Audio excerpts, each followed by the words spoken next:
बजे। छठी माई का करबो बरतिया भोर हरी में 4 बजे। ओ सैया लेके चला कान्हे पर बहांगिया भोर हरी में 4 बजे।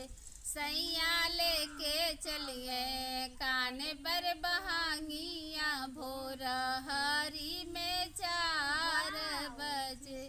छठी माई का करबो बरतिया भोर हरी में 4 बजे।